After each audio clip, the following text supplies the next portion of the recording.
오늘 우리에게 주신 말씀은 요한복음 21장 1절에서 17절까지가 되겠습니다. 저와 여러분이 한 절씩 교독하신 후 마지막 절은 다 함께 합독하시겠습니다. 요한복음 21장 1절에서 17절까지입니다. 제가 갖고 있는 성경으로 183페이지에 있습니다. 에서 또 제자들에게 자신을 나타내셨으니 나타내시는 이러하니라. 시몬 베드로와 디두모라 하는 도마와 갈릴리 가나 사람 나다나엘과 세베대의 아들들과 또 다른 제자들이 함께 있더니 시몬 베드로가 나는 물고기 잡으러 가노라 하니 그들이 우리와 함께 가겠다고 하고 나가서 배에 올랐으나 그날 밤에 아무것도 잡지 못하였더니 날이 새어갈 때 예수께서 바닷가에 서셨으나 제자들이 예수신 줄 알지 못한지라. 예수께서 이르시되 얘들아 너희에게 고기가 있느냐 대답하되 없나이다. 이르시되 그물을 배 오른편에 던지라 그리하면 잡으리라 하시니 이에 던졌더니 물고기가 많아 그물을 들 수 없더라. 예수께서 사랑하시는 그 제자가 베드로에게 이르되 주님이시다 하니 시몬 베드로가 벗고 있다가 주님이라 하는 말을 듣고 겉옷을 두른 후에 바다로 뛰어내리더라. 다른 제자들은 육지에서 거리가 불과 한 50칸쯤 되므로 작은 배를 타고 물고기 등 그물을 끌고 와서 육지에 올라보니 숯불이 있는데 그 위에 생선이 놓였고 떡도 있더라. 예수께서 이르시되 지금 잡은 생선을 좀 가져오라 하시니 시몬 베드로가 올라가서 그물을 육지에 끌어오르니 가득히 찬 큰 물고기가 153마리라. 이같이 많으나 그물이 끊어지지 아니하였더라. 예수께서 이르시되 와서 조반을 먹으라 하시니 제자들이 주님이신 줄 아는 고로 당신이 누구냐 감히 묻는 자가 없더라. 예수께서 가셔서 떡을 가져다가 그들에게 주시고 생선도 그와 같이 하시니라. 이것은 예수께서 죽은 자 가운데서 살아나신 후에 세 번째로 제자들에게 나타나신 것이라. 그들이 조반 먹은 후에 예수께서 시몬 베드로에게 이르시되 요한의 아들 시몬아 내가 이 사람보다 나를 더 사랑하느냐 하시니 이르되 주님 그러하나이다. 내가 주님을 사랑하는 줄 주님께서 아시나이다. 이르시되 내 어린 양을 먹이라 하시고 또 두 번째 이르시되 요한의 아들 시몬아 내가 나를 사랑하느냐 하시니 이르되 주님 그러하나이다. 내가 주님을 사랑하는 줄 주님께서 아시나이다. 이르시되 내 양을 치라 하시고 세 번째 이르시되 요한의 아들 시몬아 내가 나를 사랑하나 하시니 주께서 세 번째 나를 사랑하시나 하심으로 베드로가 근심하여 이르되 주님 모든 것을 아시오매 내가 주님을 사랑하는 줄을 주님께서 아시나이다. 예수께서 이르시되 내 양을 먹이라. 아멘. 이 봉을 위하여 그의 능력이 역사하신 대로 내게 주신 하나님의 은혜의 선물 따라 내가 일꾼이 되었노라. 아멘. 에베소서 3장 7절의 말씀으로 여러분들을 축복하고 싶습니다. 많은 성도님들의 기도로 이스라엘과 요르단 성지 연구를 잘 다녀왔습니다. 이렇게 주일 새벽 설교를 통해 받은 은혜를 나눌 수 있게 되어 참 감사하고 기쁩니다. 수많은 성지를 두 눈으로 보고 또 두 발로 밟으면서 가장 먼저 느꼈던 것은 와, 이렇게 황량할 수도 있구나 였습니다. 한국은 산도 참 많고 나무들도 많잖아요. 근데 이스라엘도 산은 많았는데 나무들이 진짜 산에 이제 거의 없어가지고 너무 황량하고 좀 척박하더라고요. 또 저희가 다녀왔던 9월에 이스라엘은 되게 덥고 정수리 가르마가 탈 정도의 따가운 햇볕이 장렬하는 날씨였습니다. 버스를 타고 이동하는 동안 보이는 풍경도 아까 제가 말씀드렸듯이 흙, 모래, 바위 상상만 했던 것들이 실제로 눈앞에 펼쳐지니까 되게 신기하기도 했지만 또 쉽지만은 않게 느껴졌습니다. 모세가 이스라엘 백성을 이끌고 40년을 저 황량한 광야에서 보냈는데 정말 그늘 한 구석도 찾아볼 수 없는 모습을 보니까 하나님이 얼마나 강도 높은 훈련을 시키셨는지 조금이나마 알 것 같았습니다. 또한 예수님이 사마리아 수가성에서 한 여인을 만나셨을 때 한낮에 얼마나 목이 마르셨으면 물 한 잔 달라고 하셨을지 깊이 공감을 할 수 있었습니다. 제가 가장 은혜 받았던 곳을 떠올리자면 이곳이 생각납니다. 호수인데도 파도가 치는 곳, 예수님의 사역하면 이곳을 가장 많이 떠올리게 되는데요. 바로 갈릴리입니다. 네, 사진 한번 띄워주시겠어요?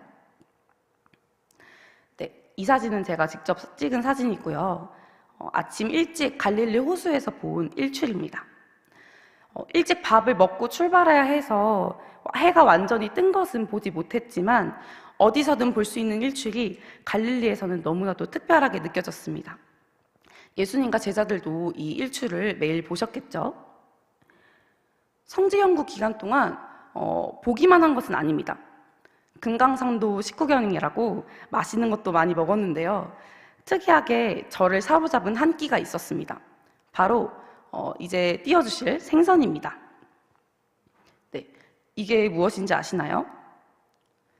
갈릴리 호수에서 흔히 잡히는 물고기를 먹을 수 있었던 것이 저에게 참 색다른 경험이었는데요.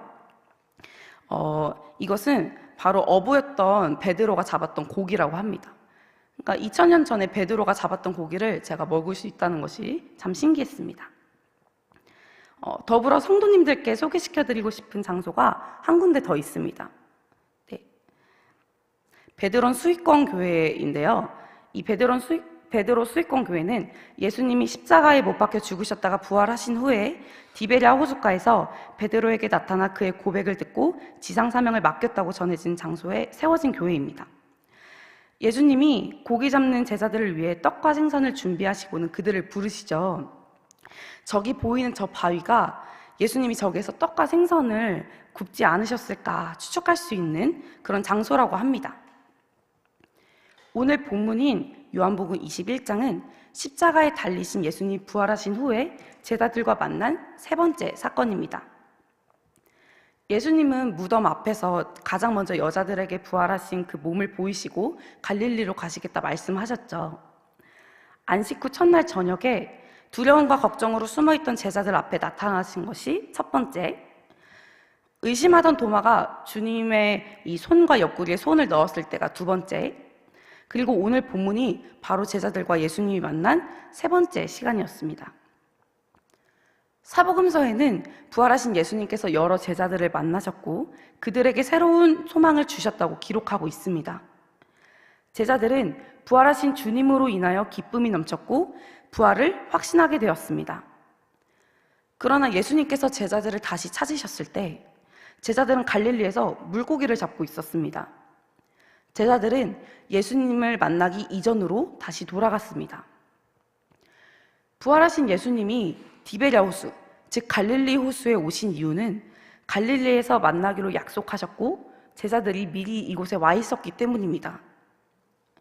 제자들은 예수님을 다시 만났지만 무엇을 어떻게 해야 할지 몰랐습니다. 그래서 그들은 예수님을 만나기 전의 상태인 과거에 늘 하던 대로 갈릴리로 돌아가 물고기를 잡고 있었습니다. 인생의 목표인 전도자로서의 사명을 잃어버린 이들은 이전의 일터로 돌아갔습니다. 사람을 낚는 어부가 되어야 하는 베드로와 다른 제자들은 물고기를 잡으러 먹고 사는 문제만 신경 쓰고 살아가게 되었습니다. 우리도 마찬가지입니다. 열심히 신앙생활 하다가 시련과 고난을 당하게 되면 사람들은 과거의 안정적이었던 삶으로 또다시 돌아가려고 하는 그런 심리가 있습니다. 앞으로 무엇을 해야 할지 모르는 그런 당황스러운 상황이 되어도 처음에 살았던 대로 도망을 가려 합니다. 하지만 시련과 고난으로 목표가 흔들리더라도 변하지 않는 우리의 표대가 있음을 꼭 기억하십시오. 변하지 않는 우리의 표대는 부활하신 예수님입니다. 부활의 주님을 바라보며 오늘을 살아가는 저와 여러분이 되길 소망합니다. 제자들은 과거 어부의 삶으로 돌아갔지만 그들의 삶은 평탄하지 못했습니다. 5절을 함께 읽겠습니다. 예수께서 이르시되 얘들아 너에게 고기가 있느냐 대답하되 없나이다. 어부로서 살아왔었고 물고기 잡는 각종 기술을 가지고 있었지만 제자들은 밤새도록 물고기를 잡지 못했습니다. 과거의 삶으로 돌아간 제자들은 여전히 삶의 실패를 맛봐야 했습니다. 제자들은 부활하신 예수님을 봤음에도 불구하고 삶의 목표를 잃었고 어부로서의 생활에도 실패를 경험하고 있었습니다. 그러나 부활의 주님은 제자들을 찾아오셨고 그들을 만나주셨습니다. 그리고 문제의 실패를 해결해 주십니다. 본문 6절에 이르시되 그물을 배 오른편에 던지라. 그리하면 잡으리라 하시니 이에 던졌더니 물고기가 많아 그물을 들 수 없었더라. 아멘. 제자들의 마음은 예수님의 부활을 목격했기에 부활을 믿긴 했지만 그들의 몸은 과거에 매여 있어 물고기를 잡고 있었으며 그마저도 한 마리도 잡지 못하여 실망했습니다. 하지만 예수님은 그들에게 그물을 배 오른편에 던지라고 말씀하셨고 제자들은 감당할 수 없을 정도로 풍성한 은혜를 경험했습니다. 부활의 주님을 증언하는 일을 잃어버리고 과거의 어부 생활로 돌아간 제자들이지만 예수님은 그들을 잊지 않으시고 찾아오셨습니다. 그분의 말씀에 순종할 때 많은 물고기를 잡을 수 있음을 기적을 통하여 보여주셨습니다. 그리고 다시 주의 말씀에 순종하여 사람을 낚는 어부가 되라고 권면하십니다. 그러자 제자들 중에 그 누구도 자신의 앞에 계신 분이 예수님이심을 알지 못했습니다. 갈릴리에서 다시 만날 것이라는 예수님의 말씀도 기억났습니다. 그래서 예수님께 아무도 묻지 못했습니다. 부활을 목격한 제자들은 갈릴리로 돌아갔고 그곳에서도 실패했습니다. 하지만 예수님은 제자들을 만나주셨고 그들은 실패를 극복하고 새롭게 시작할 준비가 되었습니다. 부활의 주님의 말씀에 순종할 때 우리 삶은 풍성해지고 기적을 경험하게 됩니다. 실패를 하고 있다 할지라도 오직 주님의 말씀을 순종하고 기억함으로써 믿음의 삶, 승리의 삶을 살아가시길 주님의 이름으로 축복합니다. 베드로는 자신에게 말을 건 사람이 예수님이라는 것을 알자마자 물에 뛰어들었습니다. 누구보다 예수님을 빨리 만나고 싶은 마음이었을 것입니다. 조반을 먹고 나서 예수님은 베드로에게 질문 하나를 던지십니다. 본문 15절에 요한의 아들 시몬아 내가 이 사람보다 나를 더 사랑하느냐 하시니 베드로의 대답은 어땠을까요? 주님 그러하나이다. 내가 주님을 사랑하는 줄 주님께서 아시나이다. 주님을 향한 절절한 고백이죠. 그런데 예수님은 생뚱맞게 대답과 맞지 않는 대답을 하십니다. 내 어린 양을 먹이라. 또다시 예수님은 네가 나를 사랑하느냐 그런 질문을 베드로에게 던지십니다. 똑같이 베드로는 주님 그러나이다. 내가 주님을 사랑하는 줄 주님께서 아시나이다. 이렇게 대답하죠. 예수님은 내 양을 치라고 말씀하십니다. 세 번째로 같은 질문을 베드로에게 또 던지십니다. 17절을 함께 읽겠습니다. 세 번째 이르시되 요한의 아들 시몬아 내가 나를 사랑하느냐 하시니 주께서 세 번째 내가 나를 사랑하느냐 하심으로 베드로가 근심하여 이르되 주님 모든 것을 아시오매 내가 주님을 사랑하는 줄을 주님께서 아시나이다. 예수께서 이르시되 내 양을 먹이라. 같은 질문을 여러 번 하시는 예수님의 그 심중을 이해를 못하겠는지 베드로가 근심하면서 또다시 고백합니다. 주님 모든 것을 아시오매 내가 주님을 사랑하는 줄을 주께서 아시나이다. 베드로의 이 세 번의 고백을 들으신 뒤에 예수님 역시 같은 대답을 하십니다. 내 양을 먹이라. 왜 베드로에게 주님은 사랑한다는 세 번의 고백을 듣고서 내 양을 먹이라는 대답을 하셨을까요?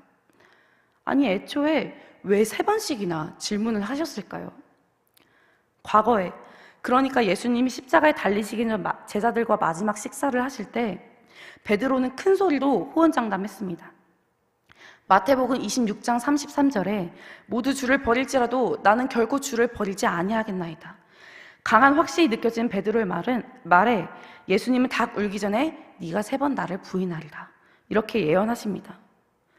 그런데 베드로는 예수님이 십자가에 달리신 후에 닭이 울기 전에 정말 세 번을 부인합니다. 그것도 맹세하고 또 부인했습니다. 분명 예수님이 세 번의 질문을 하셨을 때 베드로는 그때의 기억이 떠올랐을 것입니다. 그렇게 큰 소리치고도 주님을 부인했던 자신의 연약함을 그제서야 깨달았습니다. 베드로 자신이 얼마나 연약한가, 더 나아가서 인간은 얼마나 연약한 존재인가, 겸손하고 또 겸손해야 함을 세 번의 질문을 통해 베드로에게 가르쳐 주셨습니다. 이 일 이후로 베드로는 자신의 힘이나 능력을 의지하지 않고 겸손히 주님의 말씀에 순종하며 그 사명을 감당했습니다. 베드로의 연약함도, 우리의 연약함도 이미 아시고 긍휼히 여기셨습니다. 그래서 실패를 깨닫고 회복하도록 기회를 주신 것입니다. 또한 베드로를 회복시키기 위함이었습니다. 예수님을 배신한 베드로는 그 죄책감에 심히 통곡했습니다. 예수님의 부활하심을 알고도 차마 자신의 사명을 감당할 자신이 없었습니다. 예수님이 이런 베드로를 회복시키기 원하셨습니다. 예수님이 3번 나를 사랑하냐 질문하시는 동안 베드로는 예수님을 향한 자신의 사랑을 점차 회복할 수 있었습니다. 이전과 같이 큰 소리로 당당하게 말할 수는 없었지만 그저 주님이 아실 뿐이라고 은밀하게 고백합니다. 단순히 아는 것을 넘어서 경험을 통해 아는 것을 헬라어로 오이다스, 17절의 아시오메가 바로 오이다스입니다. 주님께서 저를 경험하셨겠지만 주님을 향한 제 사랑은 변함이 없어요. 이렇게 위대한 믿음의 고백을 베드로가 했습니다.